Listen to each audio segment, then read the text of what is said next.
back for season 3, but we are in a new studio, and a new guest. So without further ado, I'd like to introduce to today's guest, and that is TV presenter and founder Ria Hebden. You know, I look back at my early stages of my career. I got myself on BBC One without an agent, and I got myself on ITV without an agent. So I think it is possible. So I'm really proud of Wonder Women. So I would say it's a transformational women's network, and we're really focused on elevating diverse women from mid-senior level to senior leadership in television and the creative industries. Well, I tell you what, success to me now is peace, creating a job and a life for yourself that you really love. We're talking about interviews. Is there any particular interviews that stood out that's either like your best or your worst, or any that you can share with us? The ones that stick out to me, I would say, is Harrison Ford. And he's gonna be sitting here in a minute like, this is mega. Wow. Do not hum. No, no, no, no. Let's show more positive stories about joy, about love, about friendship, because it's all out there. It is. There's not a lack of it for sure. It's just they're not being commissioned. So more of that. I'd love to see more of that for sure.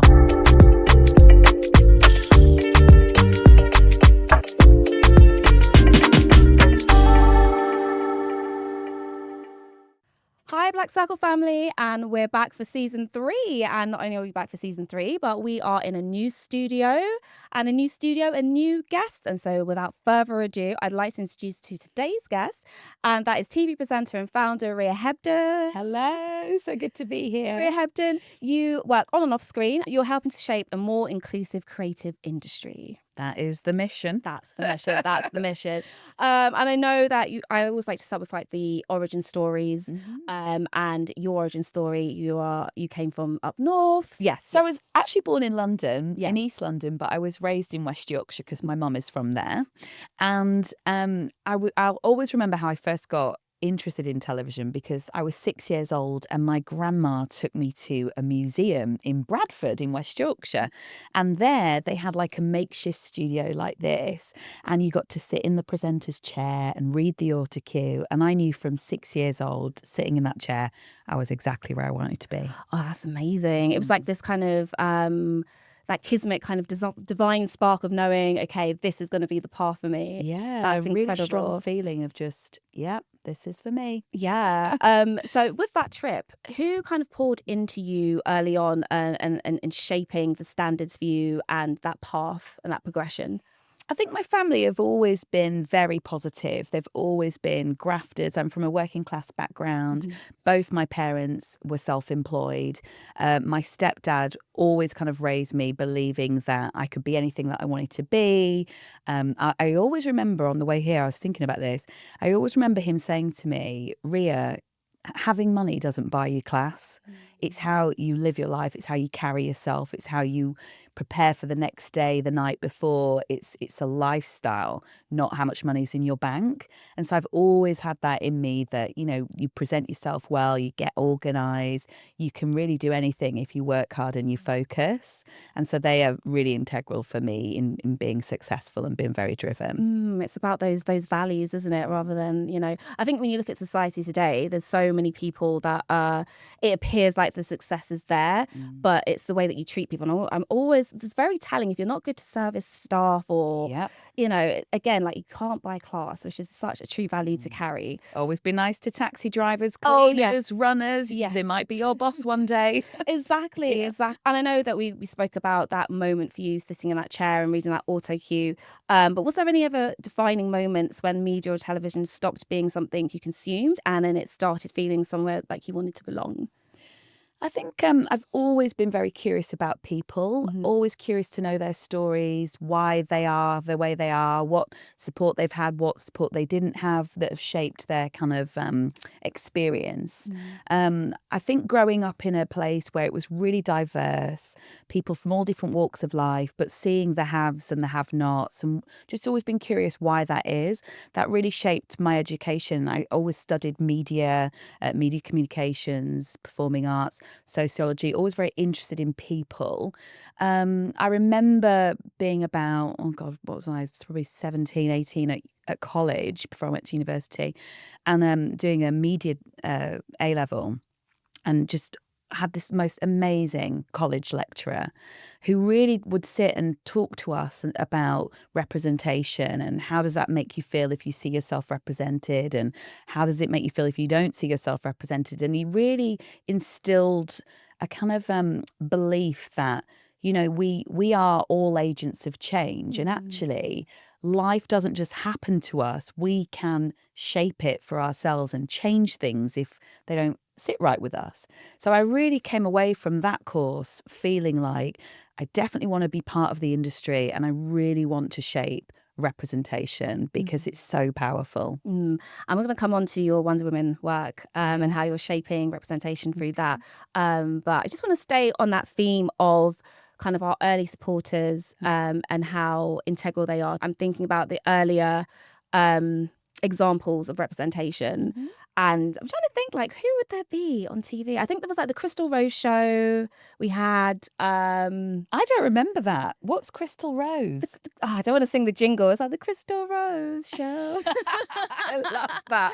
And Trisha. Oh, of course. Trisha is a legend. Yeah. And do you know, I texted her the other day. Oh, wow. Yeah, because I just think, you know, what a pioneer for, you know, women of colour fronting and leading their own show, having real, authentic conversations. Very, very powerful. She's done amazing. She's an absolute trailblazer. And I reached out to see if she wanted to come and speak at our conference this year. But yeah, I suppose when I was coming up, the representation that I saw on screen was June Sarpong on T4. I mean, I really remember thinking, what a breath of fresh air. Like, she's so funny and she's all big on her lippy like me. And I thought, oh, she's just laughing her head off and having a really lovely time. Yeah. So she was a big representation for me. Also, Davina McCall. Yeah. I remember she was very visibly pregnant on screen, and we'd never seen that before. It was so powerful. And I remember thinking, God, you can have a family and be a presenter. Like, we'd not seen that before, so that was really powerful. And then musically, I suppose Nena Cherry, you know, being mixed race, I was like, oh my God, she's so cool, and she looks like an older version of me. You know, so these people and what they were doing and living and working authentically was really, really powerful in shaping my belief of what was possible for myself. Absolutely. It's I'm just being a bit nostalgic thinking about June Sarpong and Makisa Oliver and all of those like Channel 4 trailblazers. And so we're talking about the early origins, but it's also about getting in the room and then staying in the room. So what do you remember about your first experience in a professional television setting?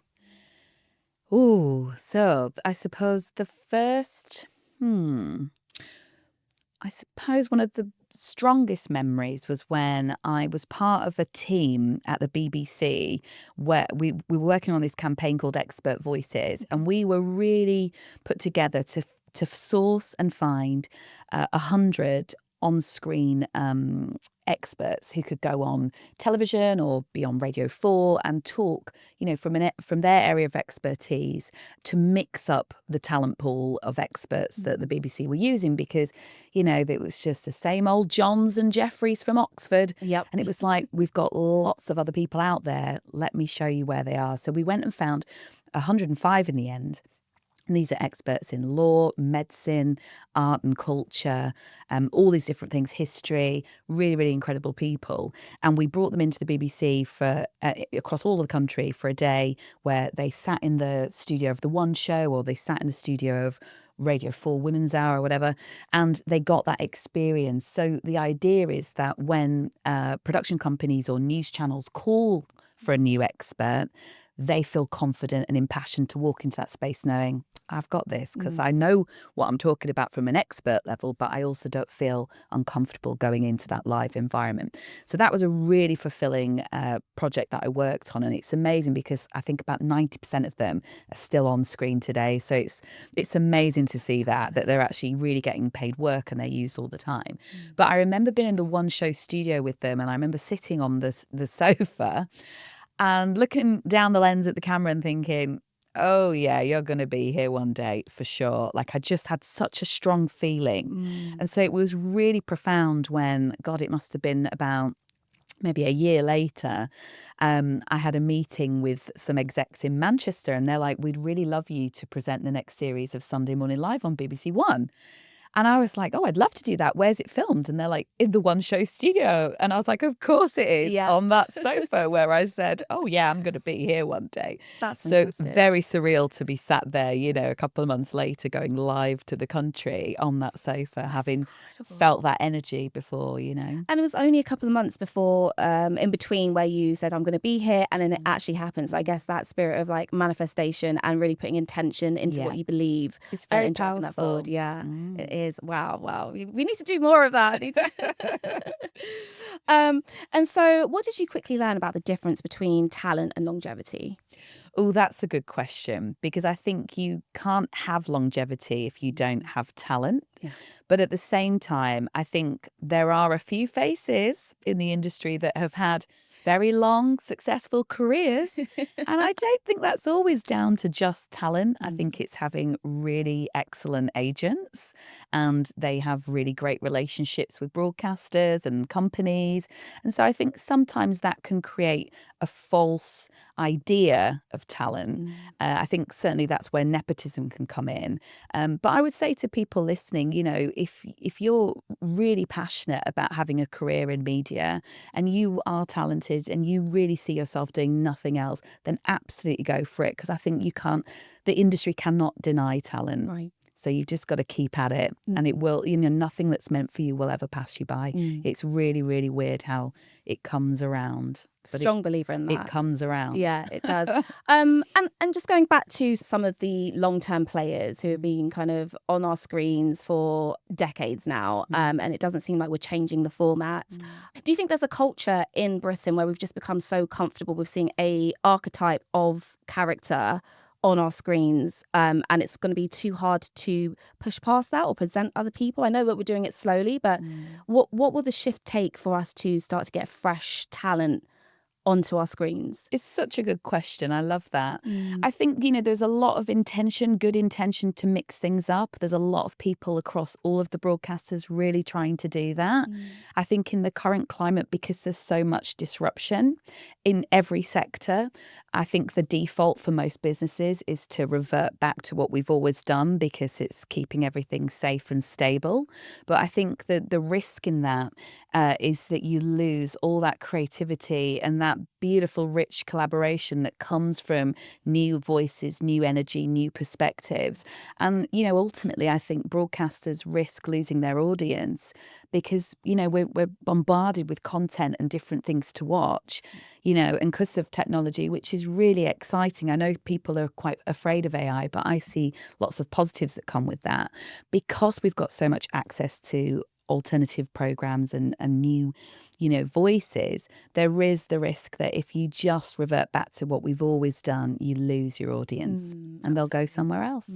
It's interesting that you say that you have a positive view on AI. So I'd like to know where you see the positives in that, and particularly with TV presenting and on-screen talent.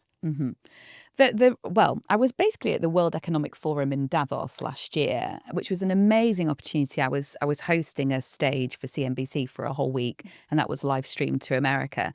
And on the stage, they had, you know, the world's global thought leaders, CEOs, innovators. It was so interesting. And also sports stars. You know, I got to meet David Beckham, who was lovely. It was a good thing. Yeah.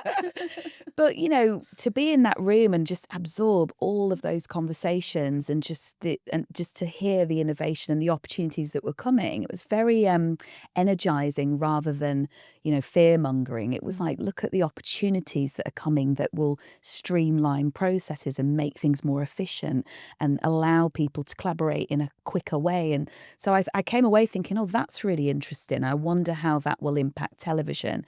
I think for TV in particular, there are some risks and downsides, especially for editors, because, you know, you can shoot something and put it through an app, and in seconds it can cut it for you. It can add captions in seconds. And my husband's an editor, and so I'm like, you need to keep your eye on this because it can work for you and it can also replace you. So there's different elements of risk there. But I think in terms of creativity, there's a lot of things you can do to use it to your advantage. I mean, I think for research purposes, I think for finessing processing. I mean, you'll be able to use it for this podcast. Yeah, definitely. Eventually. Yeah. And we're certainly looking at using elements of it as well. So I think you have to, I think what I learned from being in Davos is it's really important to lean into different networks. It's really energizing to be around different thought leaders. And that's where you're going to learn. I think if you stay in the same network too long and people worry and have the same conversations, it stifles that creativity. Yeah, it's an echo chamber, isn't it? So what did you have to outgrow to operate at the level you're at now? Oh, I love this question. Because I do think that, you know, when you get to a certain level in your career, it's interesting because I suppose on the climb, you're very grateful. We're always very grateful for the opportunity, even though we're working incredibly hard and often sacrificing a lot to get there. We're always, as women, very grateful. I think you get to a certain point where you feel quite accomplished and then you stop being so grateful because you deserve to be there. You've earned the right to be there and you've proven yourself and you've got your stripes. So I think that's interesting, that kind of moment, because how people perceive you might change. But I think that you mustn't let that throw you off, because I see my evolution as that. It's like, no, we've stopped being, obviously we're very thankful for the opportunities, but we've stopped being thankful all the time because actually we're good at what we do and we earn the right to be here. So I think for me, I walked away from my agent 2 years ago. And at the time, people were like, what are you doing? But I actually felt like, well, no, I'm getting my power back a bit. I understand where my money's going. I get the rushes from things that I've filmed. I'm actually nurturing the relationships with the contacts myself and expanding my own network. I think to get to a certain level, you need an agent because they'll have conversations with people in rooms that you're just not going to be in. But I also think it's really important that you're across the business side of what they are doing for you, and you give some of that away when you're represented by somebody else. And so I've actually found it quite empowering to manage my own career. And yeah, the opportunities keep coming, so it's working. That's fantastic. It's so intentional. And I know, a lot of the kind of big talent, they would be quite nervous, but to have that message of saying, look, I've taken back so much of my autonomy just by making this small, not a small change, but this change is a big change. It's so empowering to hear that. I think it's really important. I look back at my early stages of my career. I got myself on BBC One without an agent, and I got myself on ITV without an agent. So I think it is possible. It's hard work. You have to be an excellent networker. You have to be good with people. You have to be tenacious and consistent. But I think the more you build your network and the more you show people the breadth of what you can do, I think people will naturally gravitate to you and want to work with you. That doesn't mean to say that I might not bring another manager in a couple of years' time. We'll see. We'll keep it fluid. But for right now, it's really working for me and I'm enjoying it. Yeah, that's it. It's the season that you're in now, and it's all aligning, which is great. We touched on it a little bit earlier, but I want to go into a bit more depth now. So we want to speak about Wonder Women. Yes. And really that founder energy and what it takes to be a founder of such an amazing organisation. So if you could tell us a little bit about Wonder Women and what it does.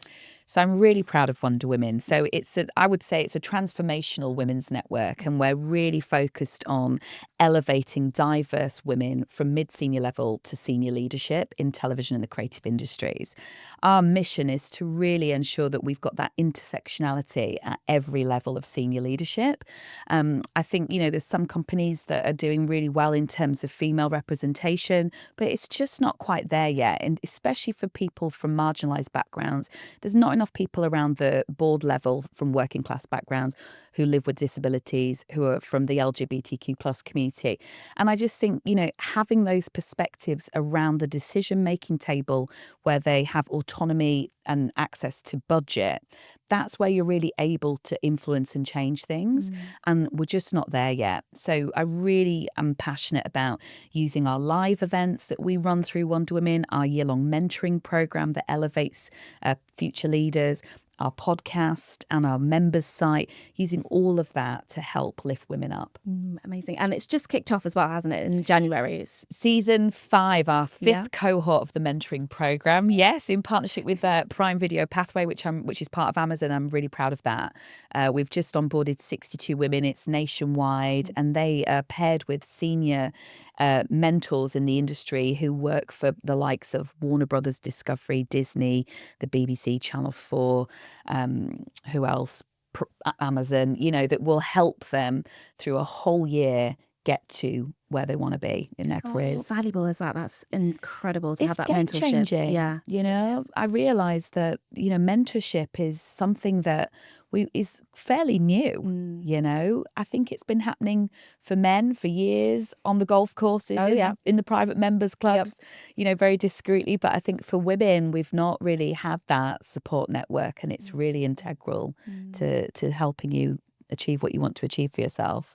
That I have been seeing some conversations where, a few people, thought leaders, are starting to say that women, and particularly Black women, are being a bit over-mentored in terms of, I think, we need some equity now. Yes, you can mentor us, but actually we need some investment, we need some movement, we need the jobs, and that's just not happening. It's almost seems a little bit like a lip service. We're going to give you the mentorship, but actually there's no equity behind it. So what would you think we could how we could push that forward? So we mentorship is important, we know that, but how can we maybe shift the needle a little bit so we're now starting to be owners of our business and we're getting the resources and the investment? That's really interesting, because I would question what's the structure of the mentorship that they're experiencing, because with Wonder Women, we're very strategic in how it's structured. It's a really structured year-long program where there are clear markers of progress, and there's check-ins all the time to ensure that you start the year with your goals, you set your goals that you want to achieve early on, midterm, and by the end of the year. We really encourage people to think so big that if it came true, your head might blow off, right? Like, we really want to give you permission to think as big as you possibly can, because then that empowers you. And also you're making a commitment to yourself, but also to your mentor, that you're going to put the work in to make it happen. And the program will hold you accountable. So with our program, you don't just have a mentor, you also are part of a peer group with 30 other women that you meet with online every month as well. So they'll be saying to you, Missy, remember you said in January you wanted to achieve this? Well, it's June. What's going on? Accountability. Absolutely, which is really important. And it's been really amazing to see, actually, some of the people who were on the brink of leaving the industry when they applied for our program. We got them in, we paired them with someone amazing, and they just went off. And I mean, we've had people who are now on-screen broadcast journalists on national, television. We've got people that are now commissioners at the BBC, and we've got people who are now directing Regency dramas on the BBC, and it's amazing, and I wonder, would they have achieved that had we not pushed them to think so big at the beginning of the year? So I would question, do those mentorships have the quality and the level of detail that we have to ensure that you really are reaching those goals? But going to your point about equity, I agree. In the UK, it's so few female-led businesses have any funding. It's less than 2%, and which is just depressing. We're one of the richest countries in the world. Why is that? It's not for a lack of talent. It's not for a lack of ideas. It's just an industry bias in how people perceive women in managing money and business, which I think, we really have to change. Your girls need to come on our program. They do. They absolutely do. It was just an interesting conversation, like kind of the LinkedIn thought pieces, and I saw someone on there kind of posting about the over mentorship, and I was like, that is correct. But I think with organisations like Wonder Women, they're so well structured, and you've really poured in with the mentors, or they're experts in their field. So I think it's a little bit different in terms of like if you're just in a job and you're getting mentorship from within your organisation, and it's not the same. It's not well structured. structured. And I know where you're going with that, because before I was a presenter, I was a publicist and I was in-house in various media companies. And, I took part in a mentoring program, and it was just like meeting someone for a coffee once every couple of months, and it just didn't work. It was just a bit, and so I kind of think businesses have to be better in structuring those things so that they're set up for success. So the mentor knows what they're expected to do, and also it's driven by the mentee so that they're really getting out of the experience what they need. So I think having a real clear goal and setting those intentions from the beginning is really important, so that both people feel that they're not wasting their time. Yeah, absolutely. Hi, Black Circle family. I hope you're enjoying the episode so far. It would really mean the world to me if you could take 2 seconds just to like, follow, subscribe and share, and really help me to build this community and keep the conversation going. Thank you. So when you look at the women coming through the network, what makes you most proud? Oh my goodness. Well, like I just said, some of the people that, sadly at the beginning of the year when they applied were sharing how they were on the brink of leaving because they just felt overlooked. They saw men who they trained with 20 years ago now in very senior positions, and they felt like they've been left behind. And so seeing how we kind of brought them on board, they had this brilliant mentor for a year, and now they're commissioning editors at the BBC. You think, wow, you're there, you're in it, and you're in a role where you have power to commission stories, which is so important, because look at all the stories that are coming through that are connecting with people and making them feel seen. If we didn't have you there, look at all those lost stories that we would never see. So it shows you how powerful on-screen storytelling is, but also how important it is to have people from diverse backgrounds in senior positions. Absolutely. And just before we segue out of this, I wanted to, if anybody's listening and they wanted more information about how they may join for the next cohort, how would they be able to do that? Yeah, just head to Wonder Women TV at wonderwomentv.com. We open applications for the mentoring program in the autumn, but we also have a members site. So if you're not successful being paired up with a mentor, you can also just sign up to be a member, and you can access all of the masterclasses that have been recorded for you to learn in your own time. There's also an online community hub where you can set up a profile, a bit like Facebook, and connect with other members and private message them. So you can be part of the community now. You don't just have to get on the mentorship program. Brilliant. Get going, people. Get going. So when we talk about being architects of our own lives, and how we build that and how we want kind of create those paths for ourselves, your career operates at a very high tempo. So what anchors you when life gets loud? Oh, my family. Yeah.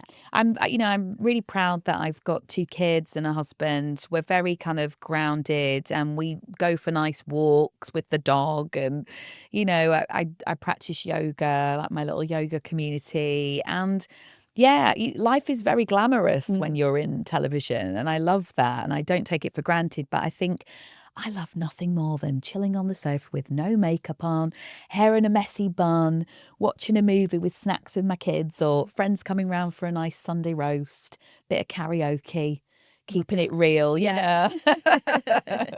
Absolutely. Just, friends on in the background, maybe a little bit of doom scrolling. No doom scrolling. That's very good. Absolutely not.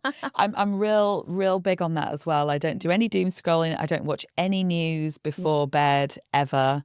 I don't look at my phone in the morning for the first hour. I think that's really important.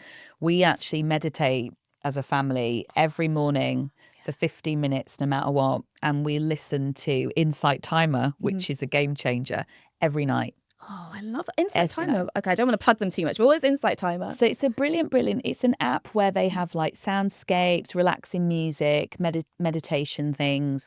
And my best friend introduced me to it a couple of years ago. And I said, I sleep great. I don't need to listen to that. And she's like, just give it a go. I woke up the next day, I'm not joking, I was like, I feel reborn. I've just had the best sleep ever. So I realised, maybe I was waking up, but just going back to sleep. So I've listened to it every day since then. And I find that I'm so much more calmer about things, like things that would wind me up and I'd react quite quickly to. Now I'm just like, Yeah. It's no stress. It's not my drama. Yeah. Like, it really. So it's a bit of a game changer. So I'd really encourage it, especially if like you suffer from anxiety or you've got sleep problems. If I listen to it a lot if I'm super busy. So if I have like back-to-back meetings, I'll schedule 15 minutes in between them, literally lie on the floor and just listen to some Zen music for 15 minutes. And then you just kind of, it rewires your brain and you come back and you're back in the room. Yeah, that's such a great way to decompress, because especially you're so high tempo and there's a lot going on. So just those little moments to yourself, just to yes.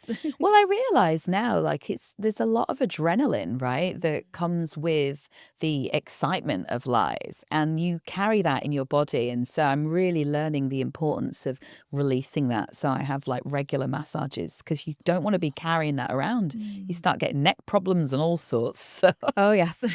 I remember saying to Lorraine, I was like, do you have massages? She's like, oh yeah, all the time. And I was like, yeah, because like you need to get that out of your body, but also it's a natural thing. You need that to do what we do, right? Yeah, exactly that. And so you touched on motherhood a little bit there, and often motherhood, it reframes ambition rather than shrinking it. So how did it reshape yours? Oh, wow. That's okay. So let me think. So when I had my son, I was a publicist and I had a brilliant line manager.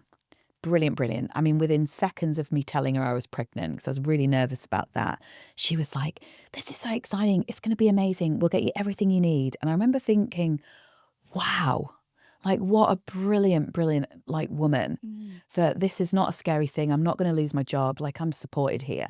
And I mean, I kid you not, like within an hour, I had someone coming to like measure my chair so I could get an ergonomic chair and a lightweight laptop. I was like, what is this? This is like the best experience.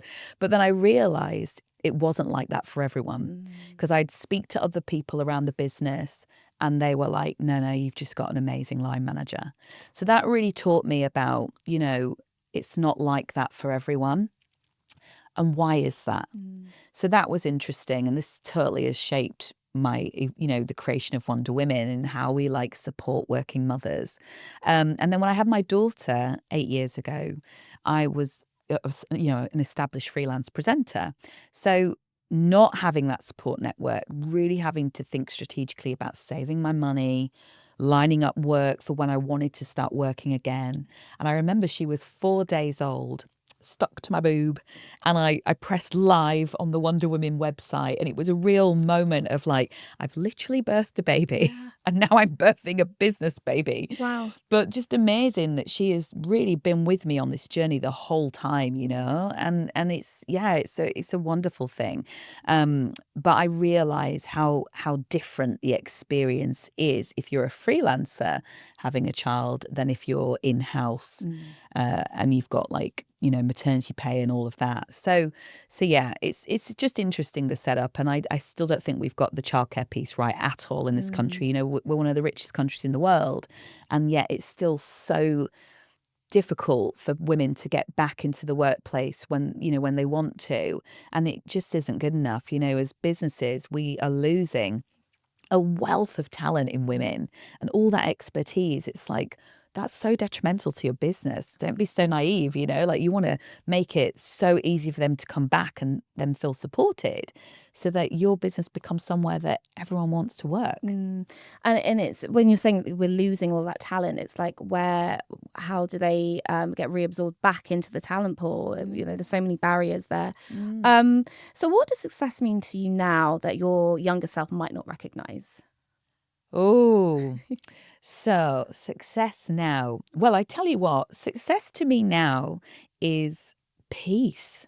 Oh, yes. It really is, I think we take it for granted, like waking up in a house full of love, no dramas, no bad things happening, stability, knowing who you are, and also creating a job and a life for yourself that you really love. I'm very thankful to myself.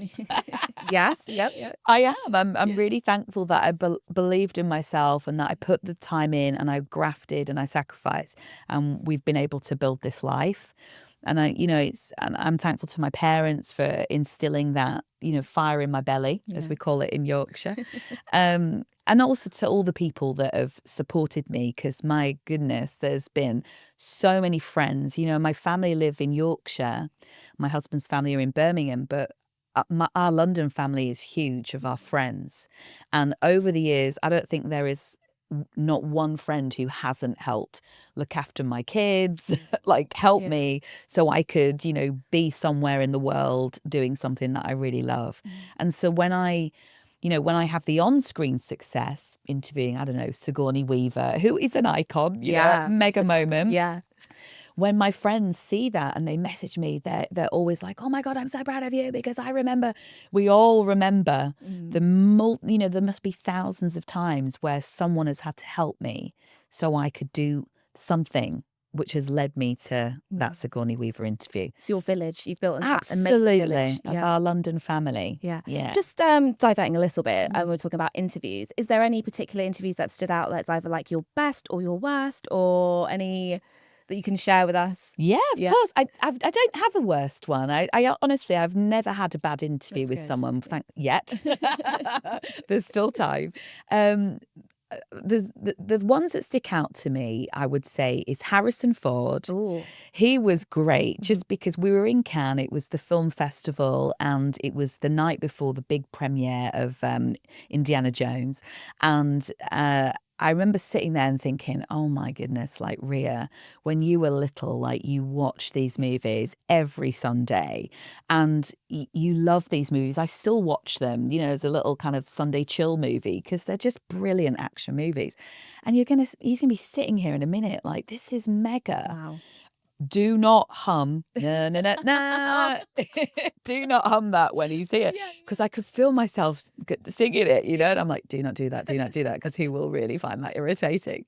And he came in and he was so lovely. And he'd actually cut his little head. Oh. He'd banged himself before he came in. And so he sat down and I said, oh, you're bleeding here. You've cut your little head. And he said, oh no, thanks for letting me know. And his groomer came in and like made him look fabulous. And he was like, thank you. And I was like, oh, it's all right, But like, I think being human in those moments, they relax with you, and because they know that you want them to have a good interview and also look really nice too. So that was a really lovely moment, and just such a privilege to literally look in the eyes of someone that you've watched all your life and think, wow, we're having a chat with Harrison Ford. Yeah. So that was lovely.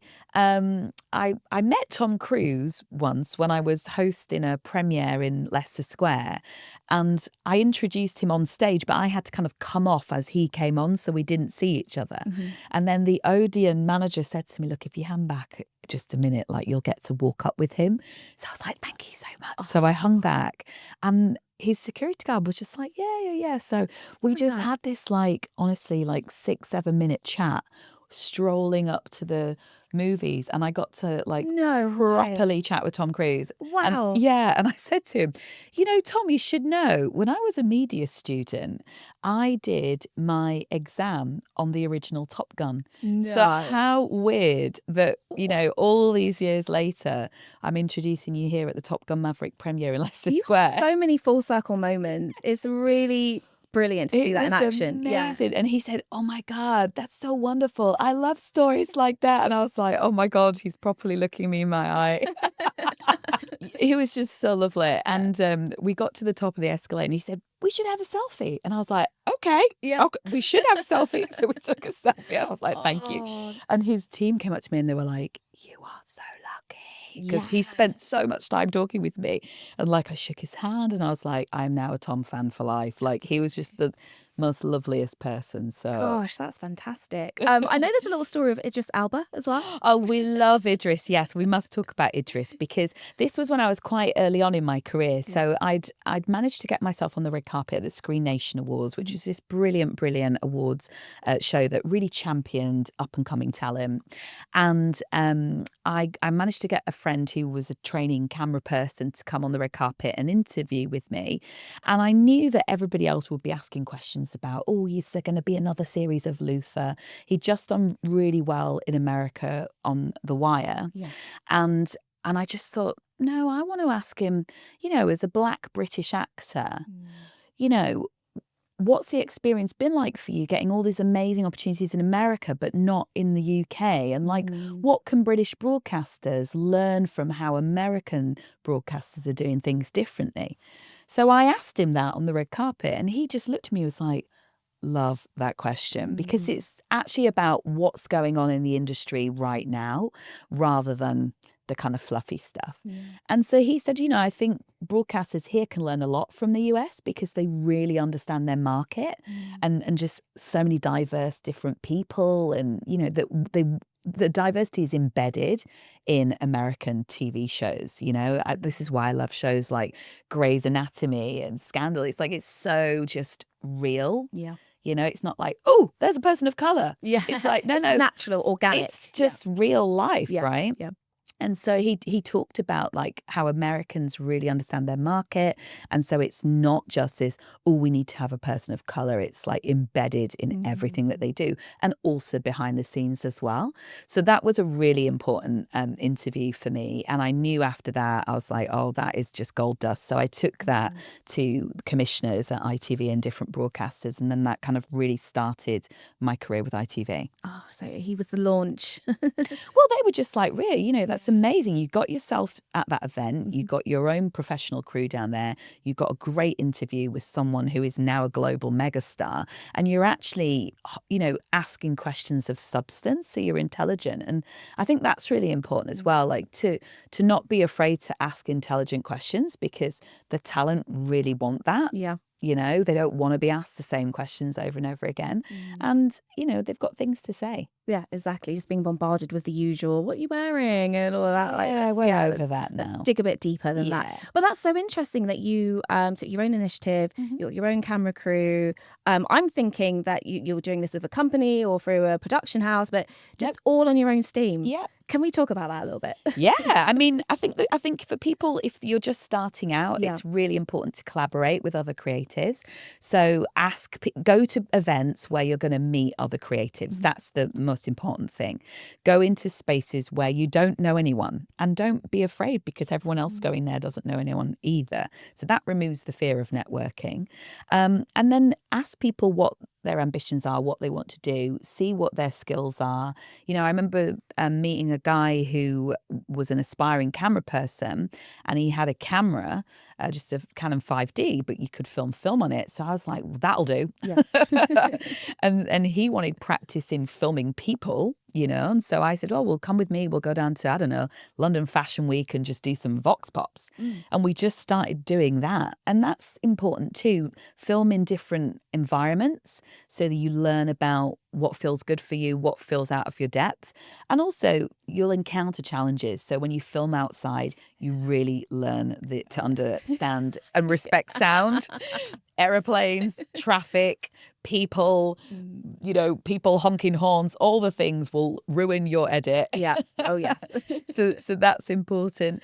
But also like how people frame you. You'll learn what you like, what you don't like. You'll learn if speaking to the public is just a natural gift of yours, or if it's, it makes you shrivel up and it's not for you. Equally with, live or pre-record, get loads of experience in that so you know what your strengths are. But I think being able to do both is really important too, depending on what you want to do. And also, I guess, with the TikTok and the apps, and you can create those moments for yourself now. So that helps with getting your brand out there. And it is all about the brand now as well. It's like, who are you as a brand? And do you think that stifles creativity a little bit when you're always thinking about who you are as a brand rather than just creating? Well, what's interesting is I think if you're authentic, then that becomes your brand. Yeah. I never really thought of myself as a brand. I just always I've always been very specific about only doing things that excite me.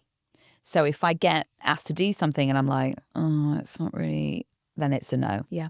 Like, don't use your energy on things that don't excite you, because that takes up your time, your energy, all of you, right? When you could be doing something else. And I don't agree in saying yes to something and then declining it if you've said yes to something. I think you have to respect other people's time as well. So you don't even want to get into that where you've agreed to do something that it's a bit mediocre. And then something shiny that you really want to do comes across, and then you're like, oh, you know. So only say yes to things that excite you. But I do think being authentic is really key. So for us, I was really clear with Wonder Women when I was building that brand about, you know, connecting women at that level, but being inclusive for people that are new to the industry that will naturally gravitate towards us. You know, you're always welcome too. But for me, it's about helping to retain the people at mid-senior level and helping elevate them. I think we've got lots of great organisations on the ground helping young people in already. My focus is helping keep brilliant women in and elevating them up. But yeah, I think be authentic, stay true to your values and what you're all about, and you'll build a brand that will last, because people can tell when it's wishy-washy. And I think that's what's been really beautiful to see with the growth of Wonder Women. It's like people are coming, like really amazing people are coming to be a part of that because it's so pure in its intention. Fantastic. I'm going to pivot a little bit now and talk about legacy, which I know can be like a big legacy and what am I doing in my legacy? What do I want that to look like? What stories do you still want to bring into the world? What stories? I think there is a wealth of positive stories that are yet to be told. And I think let's have less documentaries about, you know, violence against women and true crime. We just don't need to see people being murdered every 2 minutes. Right. It's really not good for your well-being to be watching that all the time. And it scares people, and I think it reduces women and it makes them fear going outside, going to new places, doing things on their own because awful things might happen. I think let's show more positive stories about joy, about love, about friendship, because it's all out there. It is. There's not a lack of it for sure. It's just they're not being commissioned. So more of that. I'd love to see more of that for sure. Oh, I agree. I would love to see more of that. And I think it's important what we're kind of putting out into the public consciousness. And like you said, we are if we're constantly pumping negativity, that's all we're going to perceive around us. And I see acts of kindness all the time. It does exist. So yes, more positive storytelling. There are more people in the world that want to do good than not. And we mustn't lose that. I really believe in that. And I think that, unfortunately, the news cycle of what we're seeing all the time is so divisive and it's so negative and it's so damaging to communities. And actually, I think what you have to do is take ownership of that. How much am I doom scrolling? How much am I watching? And how does that make me feel when I watch that? Like, really reassess your life and stop, do a cull. Stop watching this stuff because it's not good for you. Lean into the things that make you laugh. Lean into people that inspire you and that energize you. Do more of that, and you'll start to bring more of that into your life. And also, go into new spaces and meet new people and have conversations, with people that you know nothing about.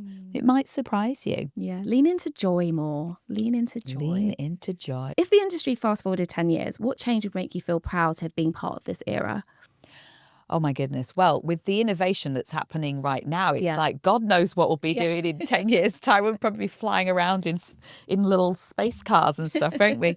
I think I would love to look back in 10 years' time and see, women of all intersectionalities in positions of power in every sector, every business sector, not just television and the creative industries, and look at that and be like, yes. Because I just think what richness will come from that is super exciting and energizing. More collaboration, more creativity, more money for businesses as well. We know that proves to be more successful when you've got more diversity around the table. And hopefully more kinder communities that we're living in, right? Yes. I would love to see that. I'd also love to see Wonder Women all over the world. Yes, we want to see that. We definitely, and we need it more than we want to. We need it. It has to be there. So my final question, where are you still allowing yourself to dream bigger? Oh, everywhere. Do you know, that is a great question. Everywhere. I was thinking this morning, actually, while doing my meditation, I was like, what does my dream life look like? And I'm like, well, I'm already really thankful of like where I am now, but like, is it somewhere living by the sea? Because I do love the ocean. In the sunshine, Yes, of course. please. We need more vitamin D in this country, so it might have to change countries. But like the shows that I'd love to be a part of, it's like that is totally possible. But what's after that? Yeah. And so that's when I was thinking, keep dreaming big, because I've got a list at home of all these shows that I wrote down years ago that I wanted to present or be on, and I've ticked loads of those off. Wow. So it's really powerful, really manifesting and writing intentionally like what you want for yourself. And so it's like, I need to write a new list. You do, yeah. Have a little refresher. So just before I close, last season we did a thing where I would ask my guests like a value that they carried for their life. So this season I'm trying something a little bit different. Okay. I'm calling it the full circle moment. And so looking across the different chapters of your life, what is one piece of advice you would offer the Ria who was just beginning or the Ria still becoming? So the advice I would give to my younger self is, it's all going to work out just fine. So stay on your mission, stay true to yourself, keep working hard, and just know it's going to be amazing. Ria, thank you so much for taking your time out and just sharing all of your knowledge, your wisdom, your stories, and for doing the work that you do and creating the spaces that you create. Thank you. If people want to find you, where can they follow you? Oh, you can follow me at Ria Hebden on Instagram, TikTok, Facebook and LinkedIn. And for Wonder Women, we're at wonderwomantv.com. See you soon. Amazing. Thank you. And thank you guys for joining us for this new season. And there's going to be so much more to come. And if you want to follow the Black Circles journey, we are on Spotify, on YouTube. We're also on Instagram, on the blackcircle.podcast. Thank you guys.